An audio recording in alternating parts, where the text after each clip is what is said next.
आम आदमी के वोट बैंक है ना, वो सॉलिड वोट बैंक है। कटेंगे ही आपस में दोनों, बीजेपी और कांग्रेस वाले। सर कांग्रेस फिर से मैदान में आ गई। हाँ, मैं कहता रहा हूँ वोट, वापिस ये अपना वोट वोट काटेगी बैंक। ना, ये बीजेपी की वोट काटेगी। बीजेपी का तो वोट बैंक है। मैं एक बात आपको बता देता हूँ। हाँ ये भाई साहब कह रहे हैं हाँ कि सॉलिड वोट है, हाँ लेकिन मनीष सिसोदिया का वोट किसका था सो बता दीजिए आप। हाँ जब वो पहली बार जीता था, मनीष सिसोदिया इनको पता नहीं होगा भाई साहब को। हाँ मनीष सिसोदिया मेरे कंधे पे ऐसे हाथ धर करके, मैं फाउंडेशन मेंबर रहा हूँ, आपको पता नहीं होगा। के आम आदमी पार्टी के क्या रहे हैं आप आम आदमी पार्टी के फाउंडेशन मेंबर रहा हूँ। संस्थापक सदस्य, हाँ, और मैं आप इतना खिलाफ बोल रहे हैं। मैं आपको बता दे तो मनीष सिसोदिया आ जाएगा सामने में, मैं उसको बोल दूंगा। सिसोदिया यहाँ से लड़ते तो निकाल जाता सीट। वो लड़ते तो ना, लड़े ही तो नहीं। तो ओझा जी मैदान में लड़ना ही तो जरूरी ओझा जी निकाल जाएंगे, ओझा जी निकाल जाएंगे, एक बात, ओझा जी निकाल जाएंगे। 100% निकाल जाएंगे। ओझा जी निकाल जाएंगे। एक बात आपको बता देता हूँ हाँ कि देखिए, समर्थक होना हाँ और समर्थन में बात करना एक अलग बात होता है, लेकिन एक बार मूवमेंट का वो देख करके बात करना अलग हो। उन्होंने कहा है ओझा जी जीतेंगे, उसका जवाब जानना चाह रहा हूँ। मिलेंगे भाई साहब से मैं। क्या नाम हुआ सर आप? मेरा नाम अनंत कुमार पाठक है। आनंद कुमार जी, सब आनंद में है। आनंद नहीं, अनंत कुमार। अनंत कुमार, अच्छा जी। अनंत कुमार जी है। हाँ। अच्छा अनंत जी, ये बताइए, इस समय पटपड़गंज विधानसभा में हम मौजूद हैं और बहुत ज्यादा चर्चा इस सीट की हो रही है, बहुत हॉट सीट है इस बार, और दिल्ली नहीं देश में चर्चा हो रही है इस बार। तो आप यहीं के निवासी हैं, क्या लग रहा है आपको, समीकरण क्या है इस बार यहाँ? समीकरण तो साफ है, इस बार में नेगी जी की जीत पक्की है। अरे सामने अवध ओझा को उतारा है मैदान में, हैं? सामने अवध ओझा को उतारा है मैदान में। अवध ओझा, देखिए अवध ओझा जमीनी नेता नहीं है।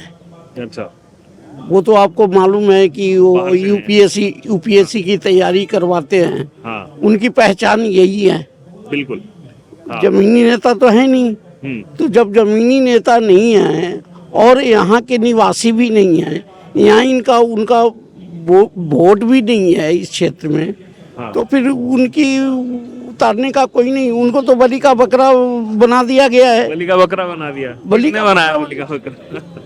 केजरीवाल जी बनाएंगे, और कौन बनाएंगे? हाँ। करोड़ रुपया लेकर के टिकट दे दिए, बलि का बकरा बना दिए। हाँ अगर इतना इनको कॉन्फिडेंस इस क्षेत्र से था, हाँ। तो मनीष सिसोदिया को भागना क्यों पड़ा? मनीष सिसोदिया तो इस बारे में कहते हैं कि मुझे वहां की जनता बुला रही थी जंगपुरा की, इसीलिए तो मैं वहां गया हूँ। एक बात बताइए, जंगपुरा की जनता उनको बुला रही है, ये जो दो बार यहाँ से रह चुके हैं। अगर काम किए होते तो वहां जाने की क्या जरूरत है थी? यहाँ जनता उनको थप्पड़ मार रही थी क्या? चाटे मार रही थी? यहाँ भी तो काम किए थे, यहाँ तो काम किए थे भाई, तो यहाँ रहना चाहिए। जनता बुला रही है, जनता बुलाएगी उनको महाराष्ट्र में, तो चले जाएंगे वहाँ। जहाँ अपना बेस है, जहाँ हम काम किए हैं वहाँ हम रहेंगे, या फिर कोई बुलाएगी वहाँ से हम चले जाएंगे? ये डर है, ये उनका भय था कि इस बार हम नहीं जीत पाएंगे, इसलिए दूसरे जगह से आजमाने के लिए गए हैं, लेकिन वहाँ भी उनको हार मिलनी तय है। लेकिन यहाँ मौजूदा विधायक की अगर बात की जाए, मनीष सिसोदिया थे, इससे पहले पूर्व में मैं चले जाऊं तो अनिल चौधरी का एक अच्छा नाम है। अनिल चौधरी भी यहाँ से मैदान में है, तो क्या लग रहा है, त्रिकोणीय तो नहीं हो जाएगा मुकाबला कहीं? त्रिकोणीय मुकाबला हो जाएगा, हाँ। No doubt. जबकि आपको बता दूं कि वो तीसरे नंबर पे आ जाएंगे ओझा जी, क्योंकि वहाँ इनका पहचान नहीं है। कम से कम वो तो पूर्व में आम आदमी पार्टी की इतनी जबरदस्त सीट, उप मुख्यमंत्री इतनी बार दिया इस सीट ने, और आप कह रहे हैं तीसरे नंबर पर। तीसरे नंबर पे आप ये नोट कर लीजिए, और 8 तारीख को आप देख लीजिएगा कि वो तीसरे नंबर पे है। प्रचार तो कर रहे हैं, वो संजय सिंह भी आ रहे हैं उनके लिए वोट मांगने के लिए। अरे प्रचार करने से क्या होता है? प्रचार करने के लिए जब तक नेता हमारा जमीनी हम नेता नहीं रहेंगे, तो हम प्रधानमंत्री को भी प्रचार पे उतार दे तो उससे फर्क थोड़ी पड़ता है। काम हमें ने करना पड़ता है, संजय सिंह आकर के थोड़ी काम करेंगे। और जो झुग्गी का वोट बैंक तो और जो हाँ जी, झुग्गी झोपड़ी का जो वोट बैंक है वो ओझा के साथ है। झुग्गी झोपड़ी का वोट बैंक ओझा के साथ है कह रहे हैं? बिल्कुल नहीं है, इनको शायद अंदाजा नहीं है। हम तो घूमते रहते हैं भाई साहब, हमें पता है केवल झुग्गी झोपड़ी का ही वोट बैंक है? बिल्कुल उनके साथ है केवल झुग्गी झोपड़ी के वोट बैंक से जीत जाएंगे इस बार सारा में से 70% तो वोट बैंक वही है 70% वोट बैंक बिल्कुल वही है हाँ। तो फिर सिसोदिया को क्यों जाना? नहीं, हम लोग वोट देने नहीं जाते जो अच्छे सोसाइटियों में रहने वाले हैं वोट देने 40% सबको जाना चाहिए। नहीं जाना चाहिए जाते ही नहीं है हाँ। अच्छा फिर ये यही जानना चाह रहे हैं कि सिसोदिया क्यों छोड़ करके चले गए ये सीट? ये सिसोदिया की गलती है वैसे जाना नहीं चाहिए था यदि सिसोदिया यहाँ से लड़ते हैं तो वो जीत जाते दिलचस्प हैं होती 100% जीत जाते हैं 100% जीत जाते सिसोदिया लड़ते तो। 100% इस बार वही करके जाते हैं। सर उन्होंने काम तो किया पिछली बार काम तो किया एक बार एक चीज देखिए, पिछली बार जो उनकी दुर्दशा थी, शाम के 3:30 पौने 4 बजे तक माथे पे पसीना आया हुआ था और रुमाल निकाल करके पसीना पोंछ रहे थे। कितने वोट से जीते हैं? उप मुख्यमंत्री दिल्ली का 3000 वोट से मात्र जीते। वही इस बार जीत पाते क्या? तो जुग्गी के वोट फलने से जीते थे। जुग्गी के वोट वो जीत पाते क्या? ये कल्पना कोरी कल्पना है कि इस बार जीत जाते। अगर उनको होता कि हम जीत जाते तो ये सीट छोड़ करके कभी नहीं भागते। कुछ कहना चाहेंगे, जोड़ना चाहेंगे?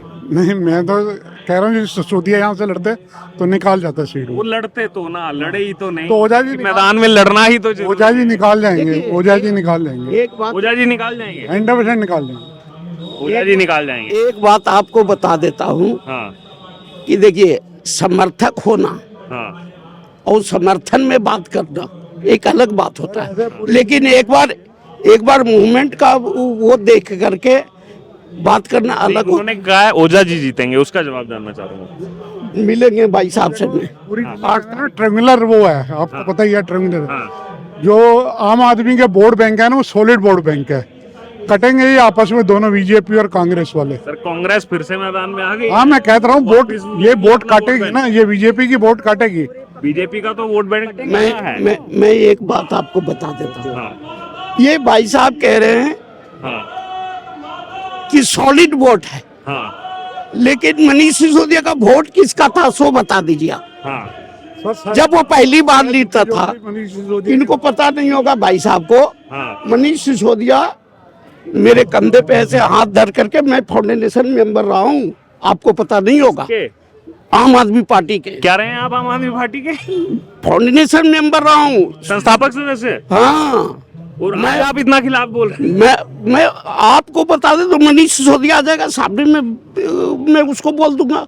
सामने आप कहिएगा कि इसको चिनते हैं पहचानते हैं, तो वो मेरे को बताएगा। जिस पार्टी के संस्थापक सदस्य आप रहे, आज आप उस पार्टी के खिलाफ इसलिए कि मैं उस समय सदस्यता इसलिए लिया था, और सदस्यता उस दिन में लिया था जिस दिन जंतर मंतर पे उसका स्थापना हुआ था। अच्छा, तो उस दिन का लिया हुआ। मैं तो मेरे को तो फोन आता था, भाई साहब ये केजरीवाल के घर पे कौशाम्बी में हम जाकर के अंदर में मीटिंग में बैठते थे। अच्छा, पहली बार 2013 में, जो 12 जब उसका बनी थी वो तब। हाँ। लेकिन उसके बाद में चुनाव दर चुनाव इनकी चरित्र को देखते हुए, इनके एक्टिविटी को देखते हुए मुझे लगा कि ये बेईमान पक्का निकलेगा और बेगाएगा। आप बताएंगे क्या चरित्र खराब है? क्या चरित्र खराब है बताइए। चरित्र खराब नहीं है, बताइए। मैं बता रहा हूँ, नहीं बताइए। मैं बता रहा एक हूँ। आखिरी आधा मिनट लेके आप कंक्लूड करेंगे। है या कुछ ऐसा है? एक बात बताइए, सबसे क्या है?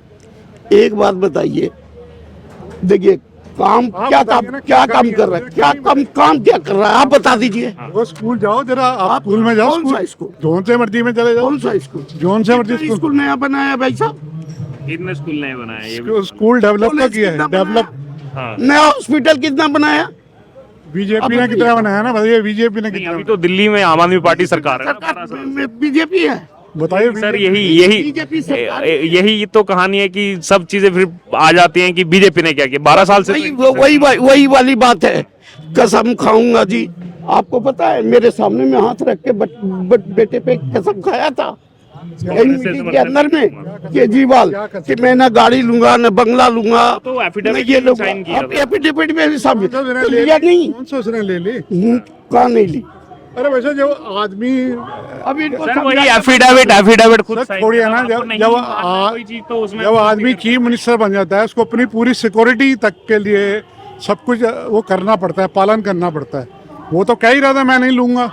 जब वो ऐसा बैठा कुछ नहीं है, एक- ऐसा कुछ नहीं है, उन्होंने लिया है सब और एफिडेविट दिया था कि नहीं लेंगे, तो ये तो अब- विश्वासघात अब हुआ ना। नहीं नहीं, ये इनसे पूछना आधा मिनट लेके नहीं नहीं conclude करेंगे। इनसे हाँ। पूछना चाहता हूँ 26 जनवरी को जब वो ठंड कड़कड़ाती ठंड में हाँ जब धरना पे बैठा लेटा हुआ था रजाई ओढ़ करके, हाँ। तो सिक्योरिटी वाले गए थे तो हमें नहीं चाहिए जी, भगा दिया था। गुजरात में भी हुआ था ऐसा कि हमें नहीं चाहिए सिक्योरिटी। नहीं चाहिए। हाँ आज के उस समय चीफ मिनिस्टर नहीं था। तो आजकल कोई नहीं नहीं, वो चीफ मिनिस्टर नहीं था उस समय, भिखारी था क्या? बीजेपी का चलिए। कोई लॉजिक से बात कीजिए ना यार। चलिए ठीक है, अच्छी अच्छी चर्चा हुई दोनों के बीच में, जनता ने भी सुनी, मेरिट्स डिमेरिट्स दोनों सुने और जनता खुद डिसाइड करेगी। 5 को वोटिंग हो ही रही है और पूरे दिल्ली में प्रचार प्रसार चुनाव जोरों शोरों से चल ही रहा है और जनता को जो लगेगा वो कमेंट बॉक्स में भी बताएगी और साथ ही साथ 8 फरवरी को भी नतीजा हर एक विधानसभा का देखने को मिलेगा।